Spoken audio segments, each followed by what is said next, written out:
now, it's time for the award-winning PC game reviews by GameSHOUT. The GameSHOUT PC game reviews. Welcome back to GameSHOUT Radio. This is Captain Maverick. Whoa, your host for the PC Playground. They're still blowing things up in there. Get a little concerned about that science show. I keep leaving a mess all over the place, and Josh's door has got this iodide stain all over it. It's really very funny. Well, I hate you guys. I know. A little look into the news today. Did you hear Los Angeles has filed suit against the maker of Grand Theft Auto? Yeah, it's true. The city of Los Angeles is suing the video game publisher Take-Two Interactive Software for selling video games containing pornography to children. Now, the case does say that the game Grand Theft Auto San Andreas should have been labeled adults 18 plus for the hidden sex scenes that were found in its code. It was back last year, the hot coffee mode. Well, the suit was filed last Thursday in Los Angeles by city attorney Rockard D'Angelo. I like this guy. He states that the company initially lied about the content, saying that it was put there by hackers of the game, thus further deceiving customers. But D'Angelo, his lawsuit states that both companies, Take-Two Interactive and Rockstar Games, must stop marketing the game and pay fines of up to $10 million. Yeah, it also calls for a $2,500 fine for each untrue statement made by Take-Two Interactive. Now, the problem started for Take-Two last year when that explicit sex minigame was found, this code in Grand Theft Auto San Andreas. It was called the Hot Coffee mod, and anti-video game crusaders were very quick to pick up on it and use it to their advantage. As a matter of fact, supposedly over when, Hillary Clinton had the game relabeled from its mature rating to its adult-only rating. That was supposed to fix things. Thanks, Hillary. Well, in other news, it's time for EverQuest 19th update. Yep, the next update will go live on February 2nd, followed shortly by the opening of a player versus player mode. Player versus player servers. Norath will never again be the same. We'll give you a little bit more of that in the MMO show a little bit later on, too. I'm sure Soulrift has got that and other fun news for us. But first, we have ourselves kind of a fun little PC playground today. We're going to start off, as is our wont, with my preview of a new booster pack for Battlefield 2 called Euroforce. Then we're going to do a preview, well, actually Soulrift is going to do a preview of American Conquest, Divided Nation. And this is a game that really shows promise, but you guys know what kind of fan I am of Battlefield 2, and, well, that's where we want to start things rolling right now. Hang on, let's go.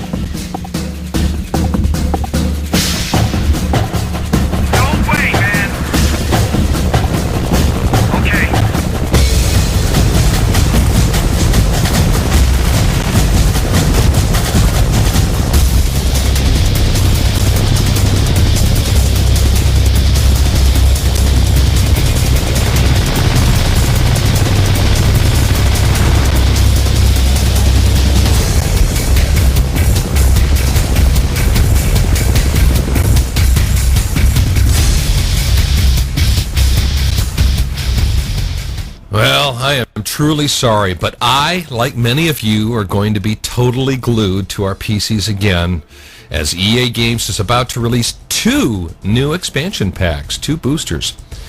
I'm nearly giddy with anticipation myself. These booster packs are Battlefield 2 Euroforce and Battlefield 2 Armored Fury.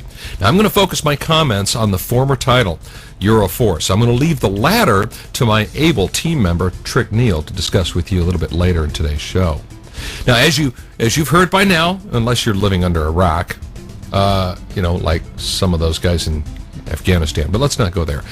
We did that in the other game. Anyhow, Euro Assault is going to take us into Europe, and it's going to be released February 8th. That's next week. It's going to bring the battlefield a new military force, the Euro Soldier. Now, along with the Soldier comes a more elite weapons, including, well, the French FAMAS, with its bullpup design. It balances a high rate of fire with fairly low damage effects. Also added to the lineup is going to be the P90.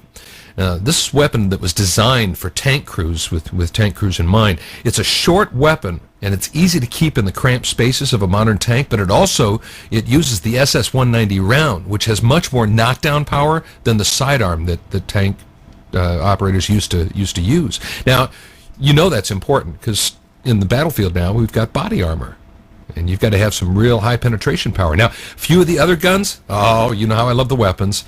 Heckler & Koch has come out with one for us, the HK-53A3, also seen quite often in all the U.S. SWAT teams. The Enfield SA-80 and the L85AA2 assault rifles with UGL, or, well, it's got an AG-36 grenade launcher attached to it.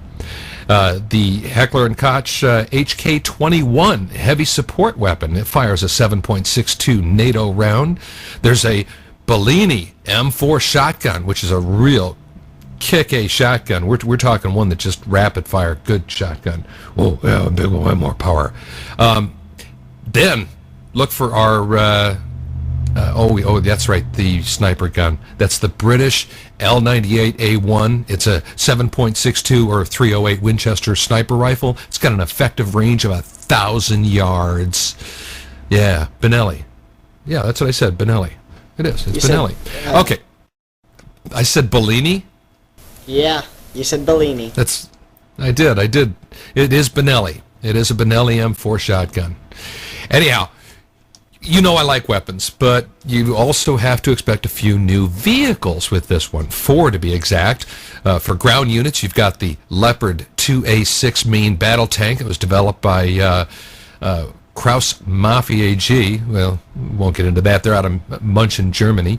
The Leopard 2A6 includes a longer gun. It's an L55 gun, and an auxiliary engine. It's for improved mine protection and air conditioning system. Now, the British entry comes from the Challenger 2 main battle tank. It was built by BAE Systems, BAE Land Systems. The Challenger 2 is in service with the British Army and the Royal Army of Oman, and is used with an L30 120 millimeter rifled tank gun. I'm telling you, this is going to be kick-A. The new air vehicles, you've got the Eurofighter Typhoon T1 and the Eurocopter Tiger HAP. Now, this is the Eurofighter is replacing the Toronado F3s in the RAF, and the Eurofighter, it's a twin-engine multi-role. It's a Canard Delta fighter. It's very similar to the U.S.-German Rockwell. It's the MBBX-31 prototype, but let's not go there. The attack helicopter, oh man, this Tiger attack helicopter is designed with the discomfort of the enemy tank and enemy tanker in mind. In its combat support role, the Tiger does use a gun for short-range engagements, but it's got 68 millimeter rockets at medium and long range, and it's got a Mistral missiles to engage airborne threats. It's equipped with a turreted 30 millimeter gun, and then the 4 Mistrals. Oh man, this is just a kick-A chopper. You're going to love flying this one. Of course, the brand new maps. That's right. There's Operation Smokescreen, Tabara Quarry, and then the one I kind of am looking forward to is the Great Wall. That boasts of a Great Wall of China as the backdrop for the battlefield. I mean, we've seen screenshots. These games look incredible. The real proof is going to be in the pudding, but the realism here is really there as usual. Battlefield 2 is realism, but again, the real focus is on the fun, so the vehicles are very easy to fly and drive and very natural. EA decided a long time ago not to sacrifice the fun for the realism. And these guys look really, really rich for a $9.95 booster pack. So in my opinion, this is definitely one to keep your eyes open. I will be bringing you the new review when we are ready. With that, we got to jump to break, and we're going to be back with more right after this. You're listening to GameSHOUT Radio. We sure have come a long way from actually dialing a number on the phone. You can even play games on your mobile phone in this new age. And hey, what better way to know about new mobile games than with GameSHOUT's Pocket Players Mobile Edition mini podcast? Hear the latest and greatest innovations in mobile technology and games. Find out how these mobile games fare before you go out and buy them. Learn about new games on their way to the mobile scene. You can hear all about the games, news, previews, and reviews that matter from the only gaming site that really matters. GameSHOUT.com. Welcome back to GameSHOUT. This is Captain Maverick, and you were listening to the PC Playground.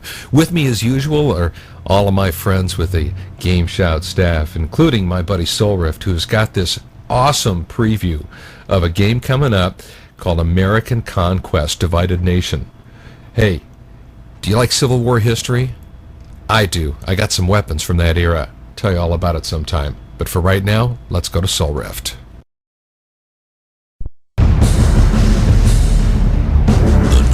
Century. America. A place of new beginnings. An era of tremendous strife that threatened to destroy a bold vision. Over the course of 50 years, 3 massive conflicts combined to reshape this nation's destiny and character.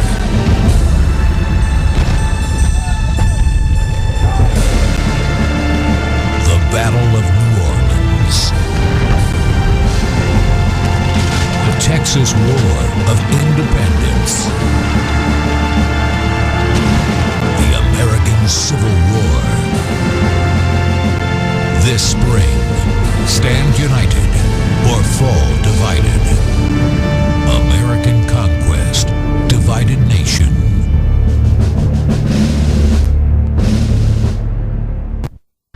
Well, that's right. As it turns out, the Civil War is just a part of the package in American Conquest Divided Nations, which is under development by GSC Game World and published by CDV Interactive.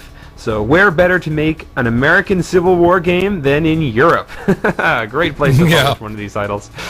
Well, it does also cover the Texas War of Independence, which occurred about 30 years earlier, and the Battle of New Orleans in 1812. And you'll get to take the role of General Robert E. Lee, Stonewall Jackson, or Ulysses S. Grant, and fight across over 50 battles spread through the 3 conflicts. And in all 3 conflicts, you can also fight on both sides. So if you want to fight on the Confederate Army or the United States Army, you have those options. There's 2 full campaigns. And in the Texas War, you can even fight at the Battle of San Jacinto and fight to defend the Alamo, as I'm sure many of us would love to give that a try. Maybe you can actually win that scenario. And you can even play, and here's something that kind of threw me. I thought this was interesting. You can even play a pirate faction. Now this last group is pretty neat because you get to start a community and hopefully an empire essentially from scratch. You get to go and plunder cities and do the usual pirate deeds, and effectively you're at war with everyone. Now this is an RTS, real-time strategy, so it's not a turn-based tactical game as some may have hoped, and it is based on the same American Conquest engine that was published out in 2003. Ultimately, that means it's 2D graphics. That's right, there's no 3D here. Now, the developers claim they've got a few good reasons for choosing 2D over 3D. One of them is that because with 2D graphics, they can render more units because they're just 2D sprites, and they claim to be able to render huge battles with up to 30,000 soldiers. And looking at some of these screenshots, although they look a bit dated 2D, they certainly have a lot of units on them. So if you like these really big battles, I think you can look forward to some great action with this game. And also they point out that a lot of these war gamers that are into Civil War recreations may not have the latest and greatest technology as far as 3D accelerated hardware, so they want to make their game accessible and available to everyone. And that's our quick review of American Conquest, and that's it for the PC Playground. Stay tuned for more on GameSHOUT Radio. This is GameSHOUT Radio, the #1 talk game station in the world. Visit GameSHOUT.com for more info. GameSHOUT. GameSHOUT.